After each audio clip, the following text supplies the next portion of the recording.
At 14, I knew that that was fashion, and I wanted to not just do fashion, I wanted to do a specialized, handmade, or high end fashion.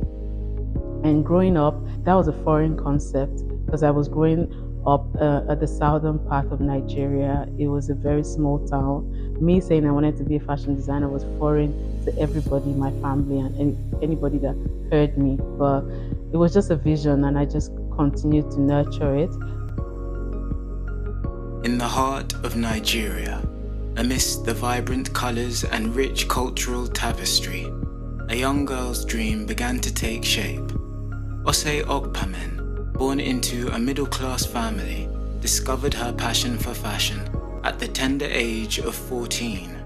It was a simple moment, a television broadcast of E, Beyoncé's true Hollywood story that sparkled a lifelong ambition. It's very cringe, I know, but that's the truth. I watched it, and the presenter asked her, like, what do you think about all that's going on in your life? And there was this light in her eyes when she said, I'm just living my dreams. And so I started teaching myself how to design, how to build a collection. I wasn't sure really where I wanted to start from. At first, I thought maybe I'd just do jeans and stuff like that. But then after uni, I did a 5 piece collection at first, and I sent it over to London for some African fashion show or whatever, but it got stolen, and every piece was stolen. Ose's foray into the fashion world was marked by resilience and resourcefulness. Her first collection, a culmination of countless hours of work and creativity, was tragically stolen. For many, this would have been a sign to quit, but for Ose, it was merely the first of many challenges that she would overcome. Instead of succumbing to despair, she embraced the concept of failing forward. Each setback was a lesson, each challenge an opportunity to grow. So I've gone through phases of failing, and of course, I have a very good support system. My parents, my siblings, my friends who are always there for me constantly. Even extended family members, making sure that I'm okay, even if it's take this little token and just so you don't die when I was going through that phase. But I really love the story now because I feel like I'm in a different position. But while you're in it, sometimes it's difficult to see that you're building because it's so difficult, and you're just struggling sometimes. But if you just persevere and you keep going, there's light at the end of the tunnel, and it's usually a much better position because you come out with wisdom and you come out with a lot more tenacity than you had before all of it. Ose's journey is a testament to the power of perseverance, a quality that has defined her career and shaped her as a designer. Personally, I realized that my best part of working as a fashion designer, besides designing itself, is consulting with the customer. I absolutely adore it because when I first started, I was making clothes that I liked for myself. And while sometimes you get a few people that respond to that, you don't want to make clothes for just a very tiny segment of people. So having that moment where I was consulting with clients, both friends and family and outside, clients, I started to understand what the customer wanted from me. And so till today, it's still a part of the business that I value. I want to be able to design with the client in mind and at the same time have that conversation with them. So that keeps improving my design. Ose's versatility is evident in her expansive body of work. She has seamlessly transitioned between ready-to-wear bespoke tailoring and bridal couture. Her designs have been celebrated for their elegance, attention to detail, and timeless appeal. Ose's ability to create pieces that resonate with a wide range of clients, from everyday fashion lovers to high-profile celebrities, sets her apart in the industry. In 2016, Ose made a bold pivot, focusing primarily on bridal and special occasion wear. Her bridal collections are more than just dresses.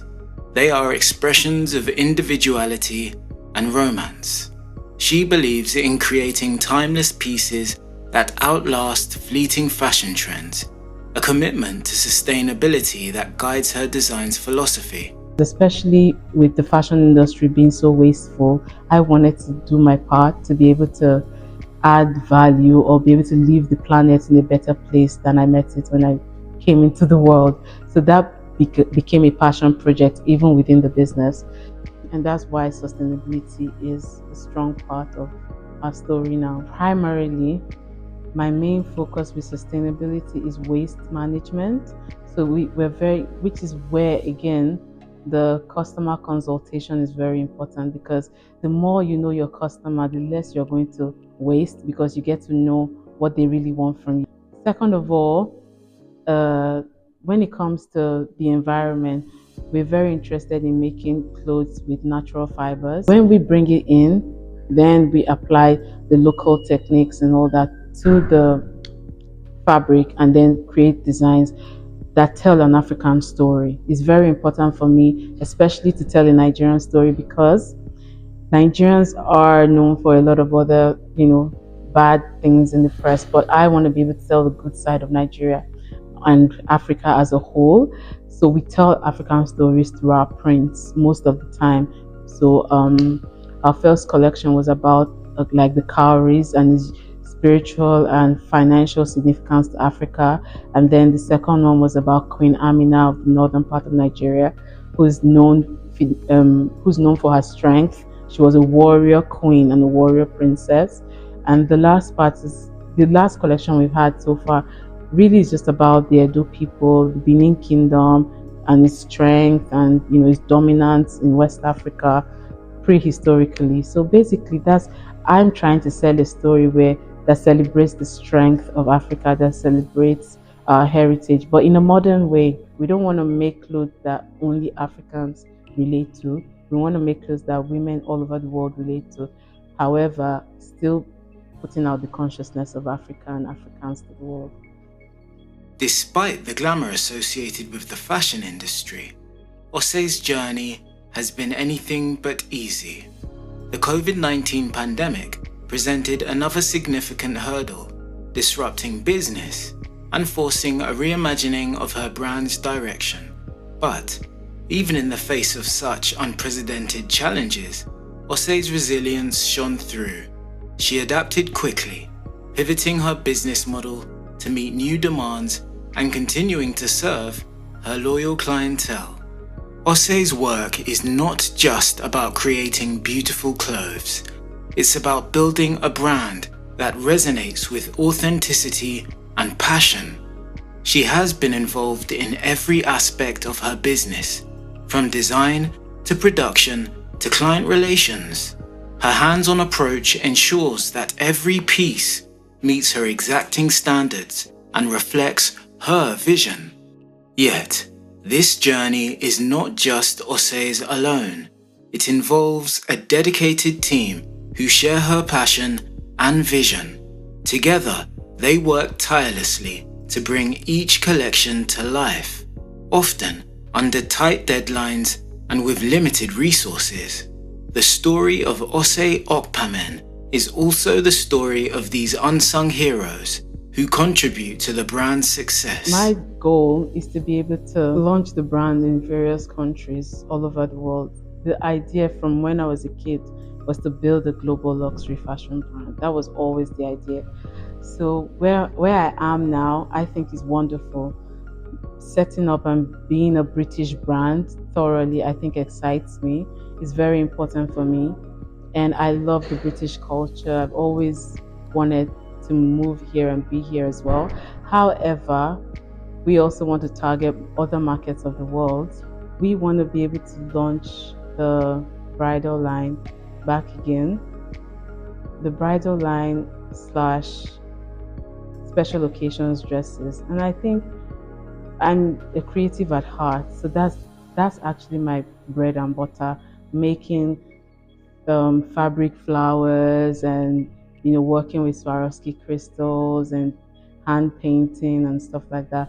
Those are the things that excite me about bridal and special occasions, because then you get to be all in, is a full expression of yourself. And that's what excites me the most. Also, the ability to target a different market and push the brand towards launching in the UK and Britain and to a British customer, and just exploring that aspect again and learning about this new customer in the new environment for me is very important. When I got the email from Harper's Bazaar UK and said like they wanted to do something, or they wanted me to bring my brand and then they would do a feature. To me, I think that's the highlight of my career till today, because for me, I didn't go after it. I didn't solicit for it. Someone there just found me in my. I was working out of my boys' quarters in Nigeria.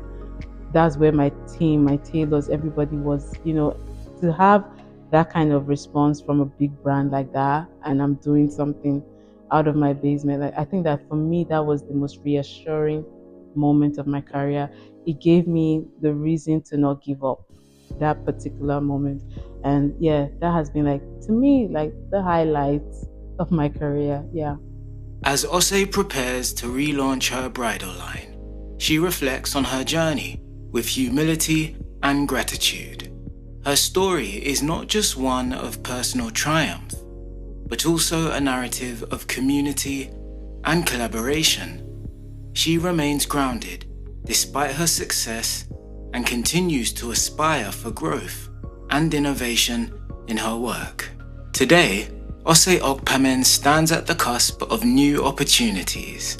She seeks not just financial support, but partners who believe in her vision and are willing to journey with her as she continues to create and inspire.